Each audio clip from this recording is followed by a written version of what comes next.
Yeah. So I thought this had all sort of been, started to get there, but sounds like it's still waffling back and forth a bit with threats and stuff like that. But I will say one thing that's unfortunately still waffling, which is inflation. And I want to table this a little bit. We try to tell all sides here. I mean, you probably know where my beliefs and a lot of my policy leanings are, but they're not political leanings, they're policy leanings. And I'll say this, and I would say this no matter who was the president. I really would. It's February. We've been in office for 30 days, give or take.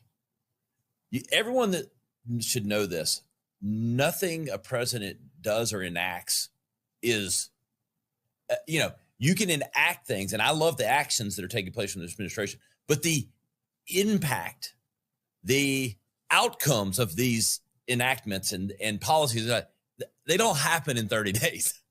So I just think we got to be careful with both positive and negative news, not to weigh it too much.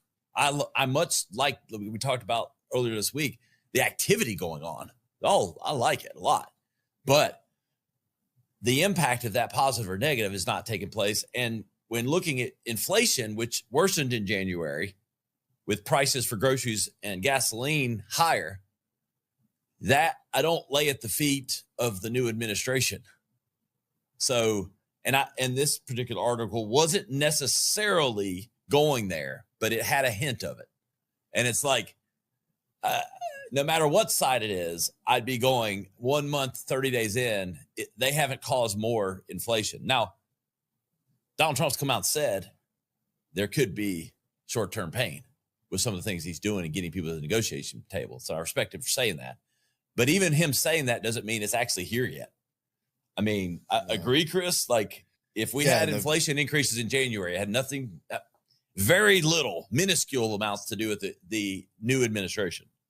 No, and if it was the other side, they would definitely say, oh, well, this is obviously from the last administration. Exactly. And I know we've said this before, like, you can't turn a ship on a dime. And I think what popped in my head was obviously a gym, comparison of like, you just get back in the gym and you work out for the first time, you're going to be sore a little bit before you start seeing the results and the gains and the positive progress.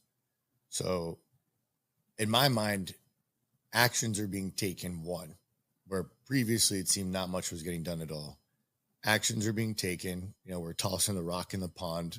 The ripples are going out and we're going to see, what breaks on the shoreline essentially. But I think from a business owner standpoint, you can relate, we've been in this where you're negotiating, you're trying to work a deal. It can take weeks, just to get the agreement set in place. And then it can take weeks to actually start seeing the changes happen and the results come in, right? So I think everyone would love a very quick fix. We'd love inflation to go down, housing be more affordable, groceries to go back down. But like you said, dude, we're not even in the first quarter yet. No.